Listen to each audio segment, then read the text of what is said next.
বাংলাদেশের কাছে পাত্তাই পেল না পাকিস্তান। প্রিয় দর্শক, আসসালামু আলাইকুম। মিরপুরের চেনা কন্ডিশনে ফিরে যেন নিজেদের হারানো আত্মবিশ্বাস খুঁজে পেয়েছে বাংলাদেশ। সর্বশেষ পাকিস্তান সফরে স্বাগতিকদের বিপক্ষে টি-20তে হোয়াইট ওয়াশ হয়েছিল টাইগাররা। এবার ঘরের মাঠে যেন সেই প্রতিশোধই নিতে চায় বাংলাদেশ।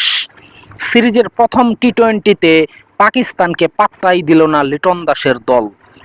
মিরপুরে টস হেরে আগে ব্যাট করতে নেমে সবকটি উইকেট হারিয়ে ১৯ ওভার ৩ বলে ১১০ রানের বেশি করতে পারেনি পাকিস্তান।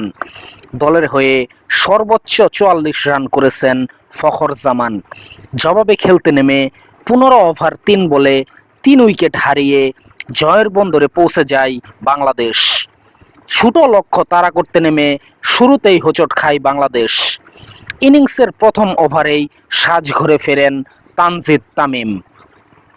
ইনফর্ম এই ওপেনার ৪ বল খেলে ১ রানের বেশি করতে পারেননি। ৩-এ নেমে ব্যর্থ লিটন দাস। বাংলাদেশের অধিনায়কও করেছেন ১ রান। ৭ রানে ২ উইকেট হারিয়ে বেশ বিপাকেই পড়েছিল বাংলাদেশ।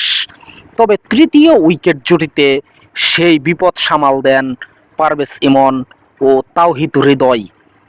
এই দুজনের ৭৩ রানের জুটিতে ম্যাচের নিয়ন্ত্রণ নেয় বাংলাদেশ। ৩৭ বলে ৩৬ রান করেছেন হৃদয় থিতু হয়ে ফিরলেও ব্যক্তিগত 50 তুলে নিয়েছেন ইমন। মাত্র ৩৪ বলে মাইল ফলক ছুঁয়েছেন তিনি। শেষ পর্যন্ত ৩৯ বলে অপরাজিত ৫৬ রান এসেছে এই ওপেনারের ব্যাট থেকে। এছাড়া অপরাজিত ১৫ রান করেছেন জাকের আলী অনিক।